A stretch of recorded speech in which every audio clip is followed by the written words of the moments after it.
Hi, everyone, and welcome back to our long-awaited Fuel Arts Online broadcast webinar series. My name is Denis Pelkovich. I'm the co-founder and general partner of Fuel Arts, and my colleague is Daria Rozhavtseva, the head of business development and partnerships at Fuel Arts. Hello, everyone. Yeah, hi, Daria. So, as we welcome 2024, we pondered deeply on the perfect theme to kickstart our webinars this year, and the contenders were many, and they varied from the advancements in AI, reflection of pivotal moments and key figures of 2023, to the significant strides in crypto regulation. However, we chose to spotlight something that forms the foundation of all innovation and creativity, which is art. Moreover, today marks the opening of the Zona Maco Fair in Mexico, which sets the stage for a vibrant art season. And the next top events will be NFT Paris and the Art Dubai on the horizon, where digital art is everywhere, but it's not about witnessing the beauty of innovation of digital art. It's about delving deeper and truly understanding digital art and its significance and impact. That's why we decided to invite for our inaugural 2024 webinar a well-known digital artist and one of the leading digital art curators, art director of AM Gallery, which is Europe's first NFT gallery, Grida. Hi, Grida. Hello, Hi, everyone. Grida. Hello. Thank you for accepting our invitation. And yeah, many people know you under the avatar. Thank you for sharing your real face and your beauty with us. Grida is also the co-founder of NFT Factory based in Paris and the ambassador of NFT Paris, previously mentioned. And Grida is a lead curator of NFC Lisbon. So Yes. many titles. If we, let's say, put some names, yeah, I look like I have many titles, but at the end, it's just making the D-Start show in many occasions. This is what I'm doing. And thank you for your intro. I'm so happy to share our thoughts together today. And I'm a little bit nervous, but yeah, I'll be fine later. So thank you for having me. Nice to meet you. You shouldn't be nervous more than me and Daria. So consider us to be nervous as well. And our audience is also nervous because they have a chance to speak to you, to ask you questions in our chat during this live stream. So let's start our interview. It's like just a talk, but Yeah. with your professional background as an artist, and particularly with your artistic name Grida, translating in Korean as to draw and paint, could you please elaborate on the importance of formal education for digital artists? Is it as important as the education for traditional artists, in your opinion? Yeah, it was really interesting to receive the script, let's say, before our interview, because first of all, thanks to you, you guys studied a lot about me. So all these questions were so thoughtful. And I just want to re-ask you that how was it, possible that related to this Grida name and related to, let's say, the formal education? Because for me, the Grida, this word itself, to paint and draw, is just, let's say, the action, anyone can create. But you connected these two words with formal education. So I wanted to know this thought first, and then maybe I can develop that from, this idea. Oh, first of all, journalists are born to put things together and then to create questions from them, and then to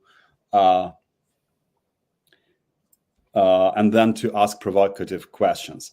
But frankly speaking, with our experience, and I have an experience of like 15 years in the art market, the traditional art market, I know that professional education is very important for a traditional artist. But the basis of traditional education, I mean, if we say what are the two main subjects, what are the two main things which I mean, the traditional art education consists of, we will name the knowledge of the art history, and we will name the technical side. I mean, the ability to draw and paint. Oh. So to draw and paint professionally. So it's the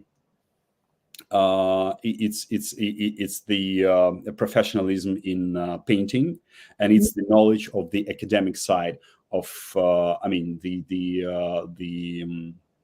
sorry, I'm interviewing the history of art, to understand where the art like the professional artist, whom does he want to like draw a line between his professional between his professional activity and maybe some historical artist he wants to make an artistic dialogue with.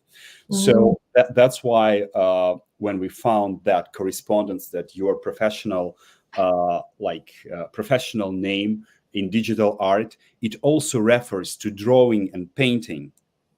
And Korean culture has a very, very outstanding and historical roots of professional painting.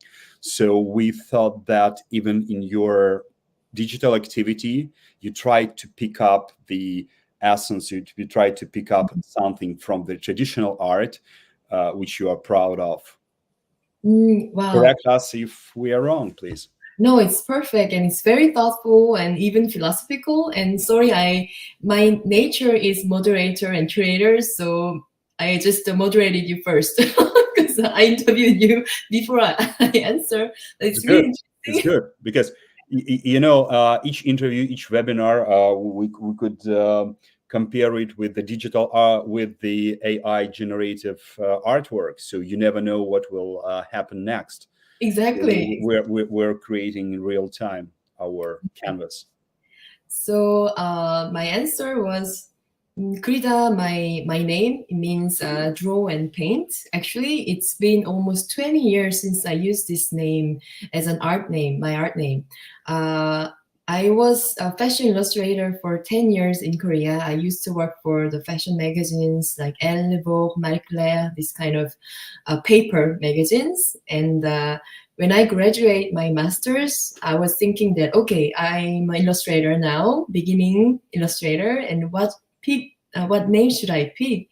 And you were right that all this, my life, I never thought I could do something else besides art. Even when I was young, even 5 years old, I was always thinking I will be a painter, and I will always be a painter. And more I know about art world, middle school, high school, and I learned that there are many other jobs like painters and curators and collectors, art dealers, even for creators, painters, illustrators, designers, architecture. In this art field, there are so many types of creators, so many types of people who made something related to art. So I was lost. Okay, what can I do? I want to do everything at some point. And at that time, I was really in love with the art history, still now. And I discovered the conceptual art and, using ideas as a material and medium. I was like, it blew my mind that, wow, thoughts could be art, thoughts could be a tool for creation. And I rediscovered this name Grida. In Asian culture, Grida means actually to miss something, I miss something. It means, for example, I paint mountain. It means the deeper meaning is I miss mountain. So actually, if we think of this, I paint, I draw the things I miss or the people I want to meet. So it's like always some wishes. It carries these wishes, you know. So okay, this is it. This is the pure ekis. I will start from this ground. So the Grida means it's not, let's say, only for educational techniques. It's more for the idea that I will do what I want to do.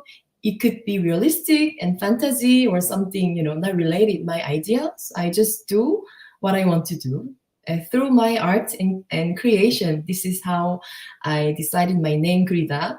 And formal education, it's related that my life, I told you, I graduated with art high school, and all my studies, cartoon, comics, visual designs, art history, art thesis. My life was always with art. And at some point, I discovered so many genius artists from Van Gogh, Banksy, and, you know, even our friends, our district friends. Many people, they're not, you know, from this formal field, art educational field, but they are amazing. So for me, creators, I think this is the pure ground. I think maybe if they want, at some point, they will want, maybe I want to know something more, you know, what's in the history. So they have to come from their own mind. But curator's job, me or archivers and art historian, maybe we have to know more and drag them. Maybe it's related to that. How about you think about this? You found out this a painter, or you find out this, let's say, trend. So this is depending on the job in our art field. So I think it's not, let's say, necessary, or it could be flexible, I'll say. Yeah, I hope it's a good answer for you guys. It's a perfect answer. Thank you, Grida, and what an amazing discovery we've just made with your help. That Grida in Korean means not only to draw and paint, but on the like deeper level, it means to miss something. Yeah, we are creating what we're missing in some sense. That's a topic for another another webinar, I believe. Though we have our schedule and Daria's question. Yeah, we just touch a bit the topic of your curatorial experience, and I'm just curious, like transitioning from being an artist to curator is a significant shift. And can you please recall the moment when this transition actually happened? And was it within the realm of traditional art, or had you already ventured to a digital art at that time? Actually, I through this question, I was, let's say, thinking about when was the first exhibition I created in my life. Actually, it was our, let's say, our university graduation exhibition I created. It was from the physical show. Of course, that was just between students, and it wasn't professional at all. But I really could feel the experience of gathering artists and, let's say, managing them and convince them to keep the deadline, or telling them about the right concepts, stuff like that. So, you know, the graduation exhibition is very extreme because our students, we have 100 students, and then we were like only 2 or 3 people who make this show. So I think I covered enough how hard it is, but I couldn't stop because my personality, I love to communicate people, and I would love to understand their history, and I would love to connect what could be also related from other, let's say, language or other cultures. So this was really happening naturally from this experience that I created the graduation exhibition. And it became very faster since I meet the digital arts, let's say, community, because at that time there was Clubhouse period around 3 years ago. I lived in France because I was in Korea, but I married to a Frenchman, and because of that I had to move to France, and COVID happened. So I was isolated totally, and the only things that I could use is communicating with Korean artists through Clubhouse, and we became really close friends. And artists friends And the best way to congratulate our work was making the exhibition. And at that time, there was a gallery. Now it's our gallery. It was Art Furniture Gallery. At the time, the same name, Ian Gallery. Thanks to our founder, he called that I would love to make digital art gallery. And he called all the Korean digital artists living in Paris. And then he collect the advice. And then slowly, at the time, there was another curator, but she was managing it. And at some point, our founder called me that please be our director. And this is the, let's say, the turning point that amateur and pro. And after that, I just ran and I just made a show. It means something to art history, not only crypto art history. So for me, CryptoPunk, and at that time there are so many group shows, but I thought solo show is important because even in one artist, we can hear so many histories even in one artist, and so many other aspects and ideas that I would love to do. And this is, here I am, and thanks to this experience, I get to meet John and many other communities. So that's why I could do conference shows and Sachi Gallery shows. So yeah, that's here I am. Yeah. Thank you so much. Yeah, Brilliant. thank you, Grida. Let's explore. Let's continue exploring your curatorial activity, because we've studied your curatorial statements, and we found that you mentioned there. You mentioned that your aim is to redefine the role of intermediaries in crypto culture. So could you please identify and discuss the various intermediaries in digital art and their evolving roles? Because in traditional art, we know that the art world, in theory, is a balance between artists and collectors, supply and demand. But in fact, the art world is a world where intermediaries rule. Art dealers, galleries, auction houses, a lot of art managers. So art world can be, I mean, traditional art world can be called the world of intermediaries. So what about the digital art world? What did you mean in your curatorial statement? Could you please elaborate more on that? Yeah, that's really interesting because first, when I discovered this art and NFTs, at that time, there were no ideas of galleries and curators. There were just collectors and marketplace and artists. And I entered also as an artist, pixel painter. And I really witnessed all the changes into the curatorial point of view right now, because I think I see that when some world or ecosystem begins, it's like two rocks. So collectors and artists, they're kind of dancing, blending together, and there are other people watching and also celebrating together. Yeah, but two rocks dancing, but two rocks, they have empty side, they also have empty side, right? And then this empty side, people notice that, oh, we need to fit this emptiness. And with the small rocks, I feel like I'm these small rocks who really fits in between.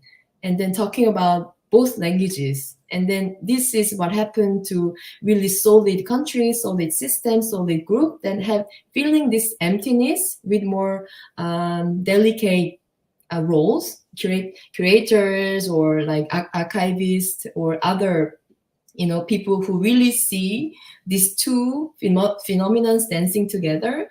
This is creator's job, and especially Web3 with the communities. Sometimes, okay, I don't want to blame Web3 because this year the huge theme is blending Web2 and Web3, so I don't want to blame it. But traditionally, creators and art world itself, they were really closed. We didn't know what's happening there. Even each galleries, famous galleries, they don't share the information. Information is very important in our Web3 scene because it's open. We can see anytime. If you can check their wallet or Twitters, it's always open. This is the huge difference between Web2 and Web3, because even with famous galleries, in my experience, they don't share even the price. They don't share what's going on. I'm sorry, I think my kids are coming back from school, but yeah. So cute. So cool. So the thing is, opening the information is very difference between Web 2 and Web 3. So because of that, we can do the fair play, let's say. Okay, this is my car. This is what I have. And let's start from this pureness, not hiding from each other. I think I found that this is very healthy, and even artists. So for example, in traditional art world, in the gallery, they have to make exclusive contract. For example, artist galleries, when they have a contract, sometimes, okay, then you're with us. You can't do the show with other galleries for a certain amount of time because you are kind of mine, But in Web3, we don't do that because, come on, it's a community and it's you're individual. You have the piece with us, but people, yourself, is individual, you're free. So that's different because Web 2, they treat a human being and then the artworks, they're set together. You can't move, But in Web 3, human is you. You are free. But what you created during this time for this show is doing with us. So it's very clean, and curators, they have to be really confident, and everyone knows what I'm doing, what I know. So it really motivates me, actually. I study really a lot than before. So I'm not sure that I answer well or not, but this could be my answer. No, thank you. Your answer was very correct and informative. Thank you. Yeah, as the director of EHAM Gallery, Europe's first NFT gallery, you have described galleries as more than just spaces. They're where people discover art, undergo transformation, and re-engage with the world. So how do digital art galleries differ from the traditional counterparts in these respects, according to your words and your thoughts? Yeah, again, sorry for the noise background. I think they're entering. So your question was the difference between the Web2 galleries and Web3 galleries, Daria, right? Yeah, so like what are the main difference? Maybe you can just name several aspects that came into your mind.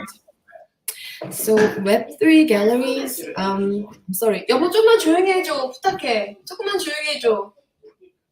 Sorry for this live situation. We are broadcasting, baby. Okay. Okay. Yes. Thank you. Thank you. So I think it really depends on the curators who runs the gallery personally. But the Web3 galleries, it's let's say it's like a salon. But if we think of the art history, the gallery was salon before. The Impressionists, and if you think about even before, the Medici house was, they talk and then they show and they gather and then they see and things happen. So gallery should be let's say the hub for communicating and welcoming the communities. So for me, it's like open for everyone. So gallery, I think Web3 gallery, the main function is making the community, bringing the community.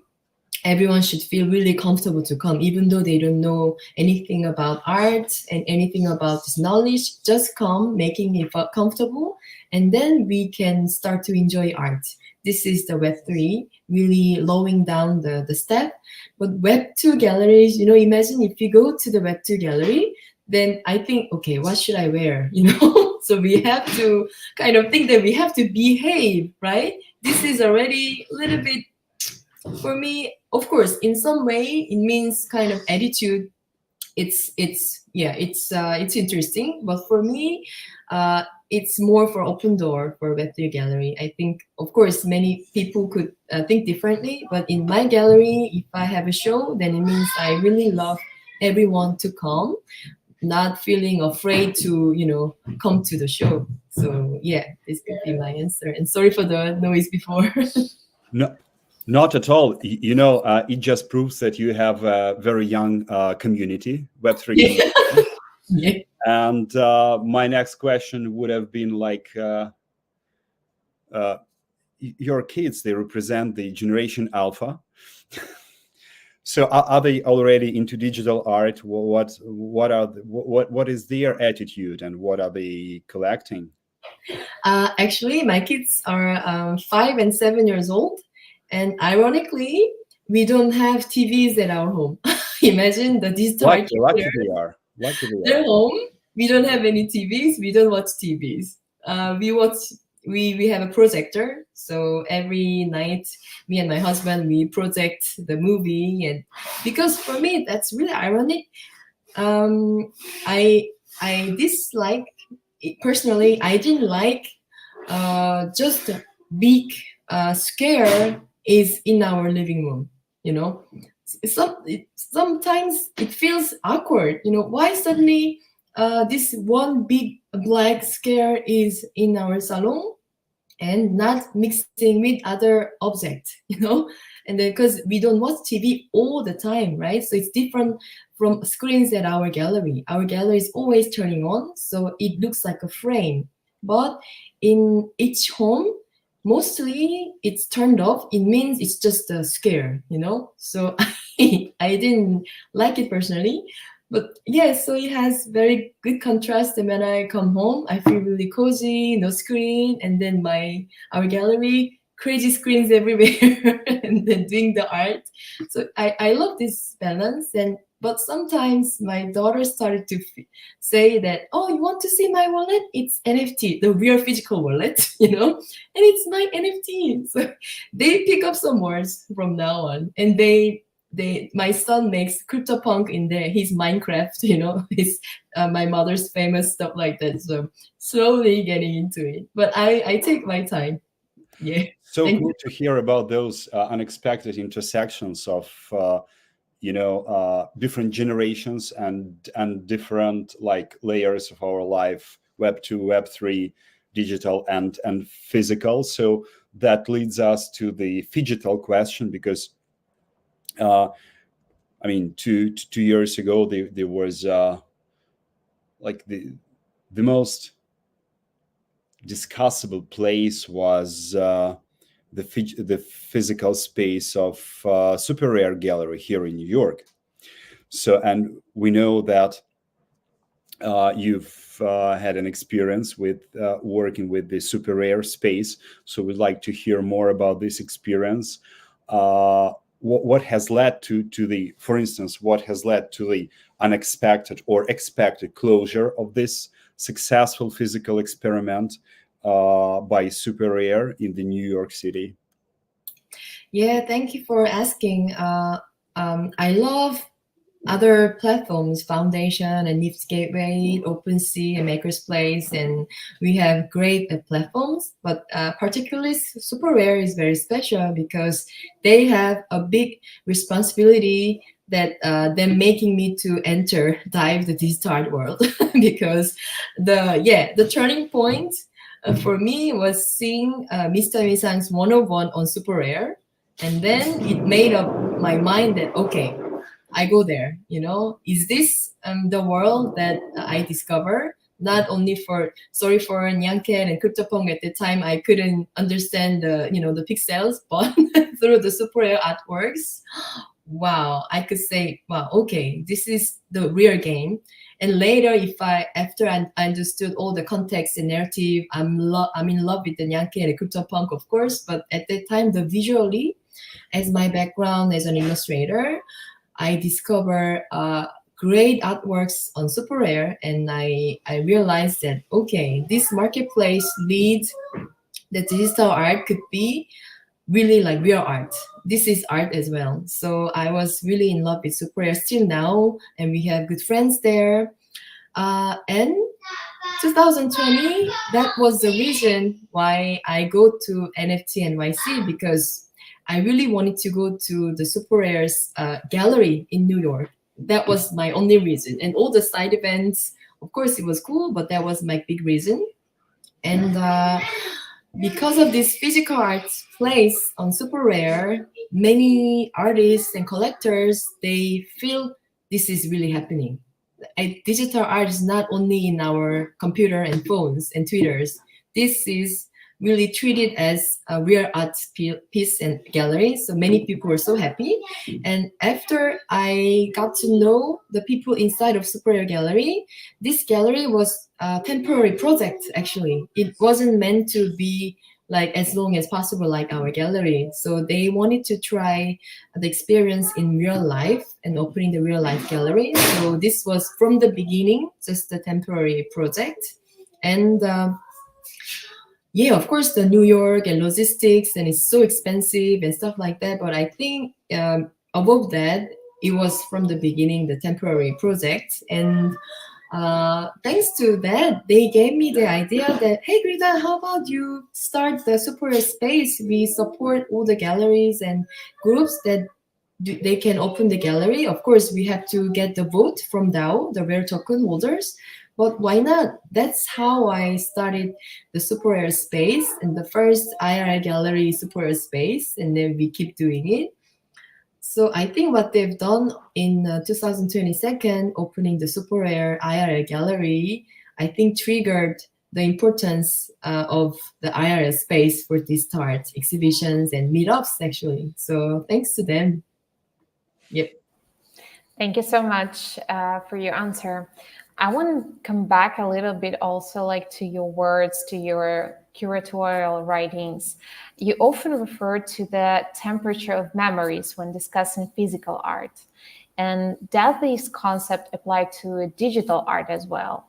And like additional question from my side, what other similarities exist in academic descriptions of physical art and digital art? This is always my concern, that how could I, let's say, prove the physical feeling from digital art? This is always my deep concern, because digital art, they live in another world. Not, let's say, we have to see always through something, through the screen and through the vision, through the device, you know. So we can't touch. We can touch on the screens, right? So that's why also I'm coming back to the IRL experience, memory of temperature, because we can't touch physically the digital art because it's the image and videos, you know. We can touch, we can touch the physical paintings and sculptures, but digital art, we have this, we miss this sense. So let's say human has five sense, right? But this touching, ability of touching, or almost I could touch this feeling. Digital art, they don't have. So how should we bring this feeling? My answer was artist, meeting the maker, you know. Then we can hear, by experience, we can really feel that we can touch this artwork through meeting the artist, you know. And one of my favorite book called Art History by Gombrich, his first sentence is, there is no such art, only artists, you know. And then artists are human beings. We become friends, we talk, and it means we don't, of course, touch physically, but through this conversation, being together and sharing this conversation, we feel warm, right? So, and after that, he's gone, going back to our own home and seeing their artworks again, I feel the temperature of their memory of our conversation. So this is my let's say vision that I want to keep forever, because artists are the key for me. Making them happy is making good artworks, I think. So yeah, that could be an answer. Hope it's good. Thank you. Grida. When you say you want to keep something forever, I believe there are only two variants: either to keep it in your heart or to keep it on blockchain. So only two variants are possible. And please let me get back to your CryptoPunk experience, because you have mentioned several times about CryptoPunks, and we know that in 2022 you also organized the inaugural exhibition of CryptoPunks, and you invited the punk holders to allow selected artists to reinterpret those digital characters. Nice word, reinterpret. So this brings us to the topic of digital identity, because some might say that digital avatars or digital artworks like CryptoPunks can be viewed as self-portraits of their owners. Do you agree with that or no? So let's speak about digital identity and the phenomenon of CryptoPunks as self-portraits of Yes. owners. Yeah, it's very interesting question, because since our, let's say, modern generation, they start with the internet culture, making a second, third identities in our, let's say, other aspects. It's becoming another me, But my body, if I go there, then it shows just me, myself, right? But if I have another ground that I can express my other side, or my other, let's say, other side, then I would love to make something else, but it's still me. It was happening actually from the beginning. Imagine if we, I'm really old, but my age is old. When I played the Princess Maker, this was me actually. I put myself into her, or all these virtual games, making the avatar. Even 2D and 3D it doesn't matter, because if I add a few parts of me, I feel very connected to this, because it's kind of, I put some part of me. So this avatar culture experience already exists before. What's difference between Web2, let's say Web2 avatars and blockchain avatar is I can really own my avatar, and this is only exists only one piece is mine, right? So for example, Web2 avatars, game avatars, the game makers, they make some parts, right?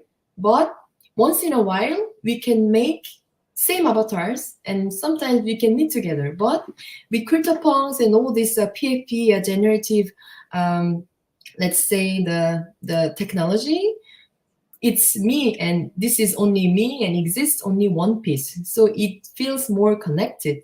And I thought about this digital identity and even self-portrait. It goes till the self-portrait from Rembrandt.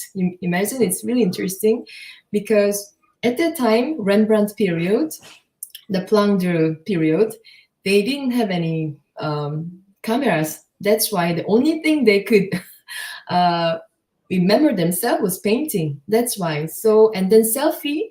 So always finding my identity back.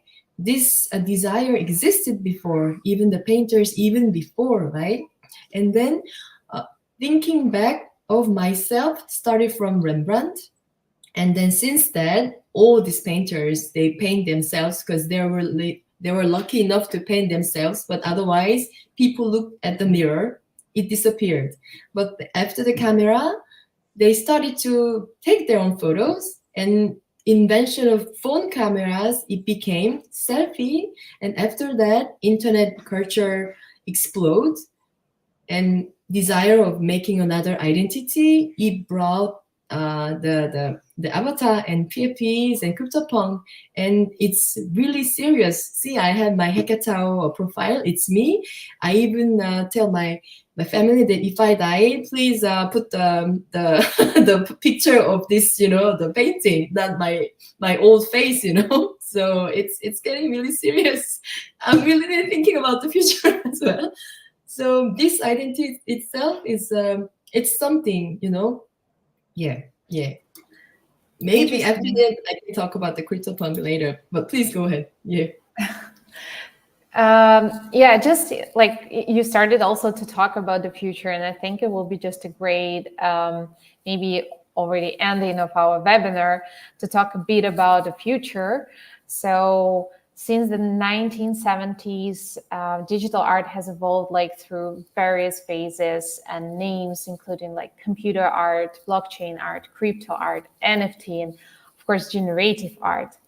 And my question is what do you foresee as the next evolution of the digital art? What is going to be next? And wow, this is a tough question because we don't know the future. But I would love to say digital art exists with the computer history. Actually, people are confused between the words with digital art, NFT art, blockchain art, the media art, like the Web3 art. There are so many art related to our activities. And digital art doesn't have to be on blockchain, doesn't have to be NFT. If we create it with the digital tool, and if we can see it from the screen, this is like a boundary. And NFT art, people say NFT art, it means, I think, from Web 2 people's point of view, they call NFT art because in our communities, no one uses NFT art anymore. But the Web 3 people, they see our world. Sorry for making the boundary, but they say everything created with NFT medium, NFT technology, they call NFT art. Because NFT cause the art market actually, because it cause buy and selling. That's why for market wise, they say NFT art. And then the crypto art is something really interesting because this is the theme. All the artists, they are using what's happening in internet culture as their story, and this is the crypto art. And media art is something also complicated, that using media as their creation. It's also with the digital art. So it's like we are living in a world that so many words are still popping up. And I think in my son's generation, and if I go there, I could say some words are disappearing, some words still stays, and then what's next? For me, it's really soon to say what's going to be next, because digital art, we called, it's also related to the technology, So see, the few days ago, we see the vision. So wow, I see the Rapid Anadol, the 360. So it's like, wow. So it's not even on the screen anymore. It's becoming the live experience. So maybe I could say it will go with this kind of futuristic technique, because digital is the pure technology, right? So maybe I could say that.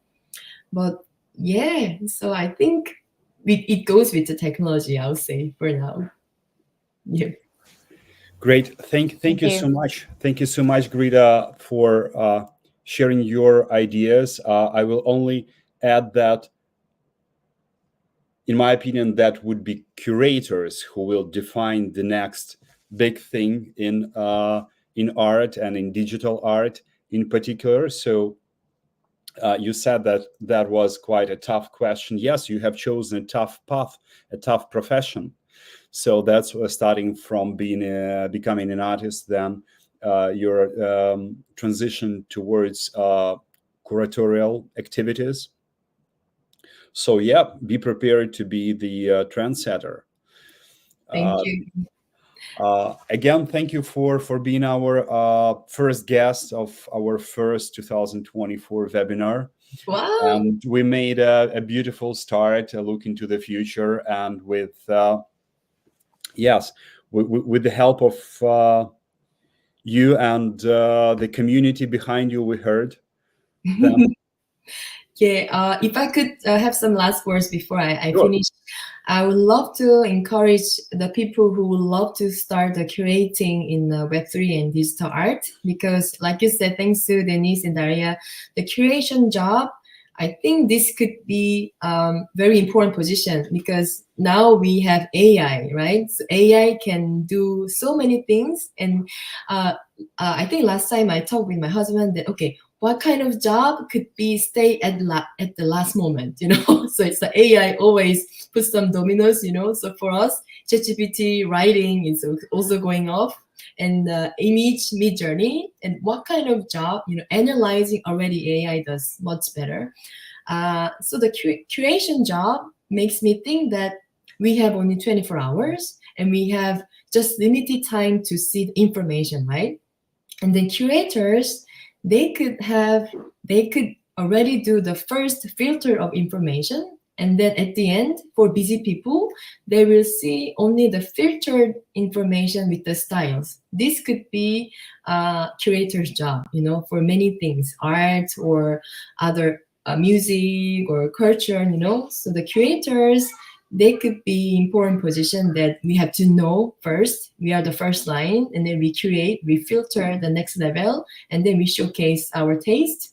So this could be saving a lot of people's time, I think. Yeah.